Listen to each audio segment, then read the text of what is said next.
Yeah, not that the party was perfect prior to 1980, but after Ronald Reagan just trounced the Democrats in 1980, there was a big move towards moving to the center, and also fundraising. They were afraid that if they didn't start reaching out to and raising corporate cash, that they would get left behind. So there was a young congressman from California, Tony Coelho, who got elected chair of the DCCC, which is the Congressional Campaign Committee, and he set out to raise just as much money, corporate money, as the Republicans were raising. He said, "We have control of the House. The corporations are gonna have to deal with us," he and that was the message that he took to them. He said, "We're we're in control. It's going to cost you." He was quoted as saying it's going to cost them less money to buy us than it is for them to get us out of office, to support Republican candidates and take over the House.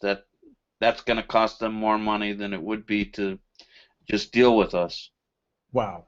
And Wow. and that's what they started setting out to do. And then it was 85 when the DLC started, and that was after, again, I think it was Mondale that got trounced, Yep.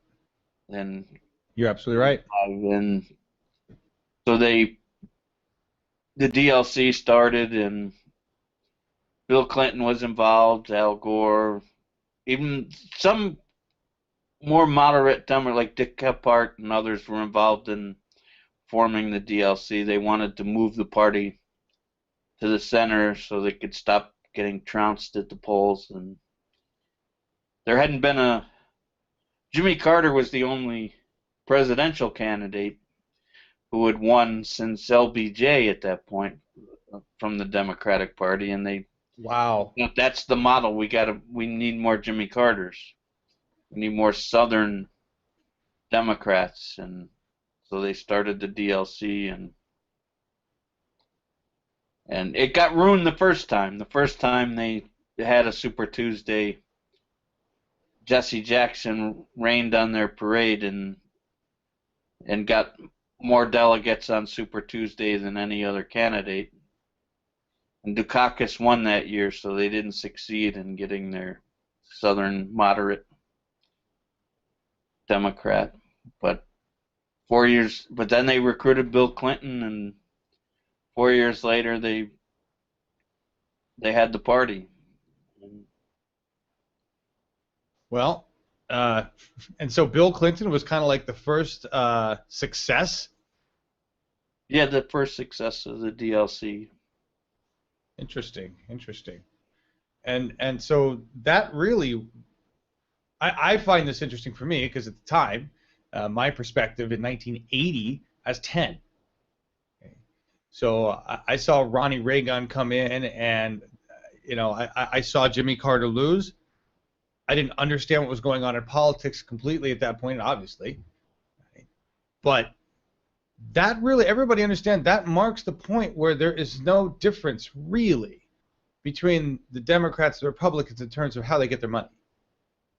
Prior to that, there was a difference, right? Prior to that, the Democrats stayed away from corporate interests and lobbyists, or tried to, right? Is that? Not 100%, but they didn't have as much influence. Unions had more influence, women's groups, peace groups, environmental groups. They had more influence in the Democratic Party in the 70s, but they started losing that influence in the 80s. Okay. They started losing that influence when everybody realized that war was really, really profitable. That Ronnie Reagan brought in big war. It was big war. I mean, the whole. I don't know if that was really the whole goal from the beginning for them, but they outspent the Russians, which was how they claimed they downed communism, and it was the beginning of the end of a lot of things in terms of social services and But it the United wasn't States. just the fundraising. They thought that the party had gone too far to the left. Really?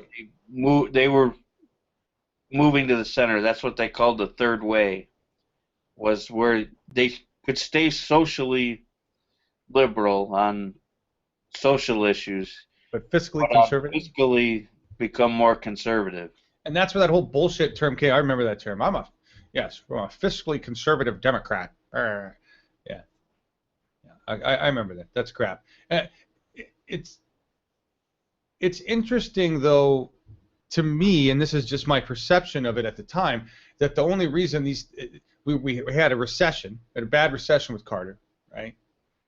And Reagan was kind of seen as getting us out of that because we built up for war or escalated for war. I don't know. It's just interesting. The negotiations that happened at the time. What I want to get into this is you've got several points down here. 4 things. What are these 4 major points? NAFTA, welfare reform, crime bill, and deregulation. Well, deregulation, one of the big ones, and it allowed us to get to the situation where we got in where the banks were too big to fail, and that was the cause of it, was starting during the deregulation during the Clinton years. So these a lot of things. Clinton balanced the budget and everything. Let's face it, he came in at an opportune time. He did. The internet boom and everything. It just whoever was president during that time was going to succeed financially because the economy was just surging. It was in transition and it was on the way up. But some of the things he did during that, like NAFTA and deregulation and others, hurt the economy down the road. Absolutely, absolutely. But no one at the time knew it. Right. I was blind to it. I was shouting the praises of Bill Clinton because the economy was good again, and we didn't have Reagan in office, and I hated Reagan, hated him, hated the Bush, hated Bush 1 as well. But Clinton was. But was the economy doing good because of anything that Clinton did, or was it doing good because Silicon Valley was being innovative and? It was right. But I tell you what, the narrative that I was fed was that look what Bill did. I knew nothing about how in other words, the education I received from just watching whatever I was watching, ABC, NBC, whoever was around at the time, was that Bill did, look at what Bill did. Well, how did he achieve it? It wasn't even important. It wasn't even important. I don't remember. That wasn't the message I was. NAFTA. Right. All these things that in the future hurt things. All this right here, NAFTA and other trade deals in the 1970s. If unions opposed legislation, the chances of getting support from the Democrats were slim. Right? Democrats, including President Bill Clinton, sided with big business and ignores labor's opposition to NAFTA. NAFTA, one of the big things we're talking about right now. But I remember when this happened. I remember hearing everybody talk about it, and I remember telling everybody, hey, Bill says it's good. It's got to be good. I probably sounded as an ignorant 20-something, a lot like the bobblehead people today do when they're talking about why they support Hillary Clinton. Well, because she's a Clinton, because she had leadership. Freedom, right? Welfare reform. Okay, what's up with this welfare reform? This is where we is this going after? What is talk about this? Cut a lot of people off for welfare during that time. And the reason was, what was the narrative that was given? It was mostly because of the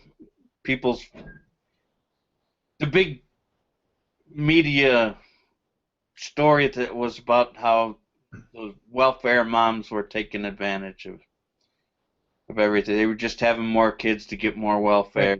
Right. That was what was on people's minds. So they wanted more welfare. So. Right. This was where the narrative changed. instead of we're helping the poor, it became we're helping the lazy. Yeah. The media worked with the government, and the narrative became, you're not poor, you're not in need, you're just fucking lazy.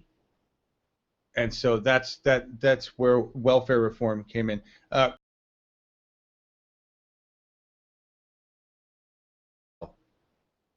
Same thing, except this time it was fear of the gangs and everybody else that was perpetrated in the media. So they put in the mandatory minimum sentences, and the jails got full of young minorities. Right, right. And then lastly, favorite, deregulation. Yeah, that's when they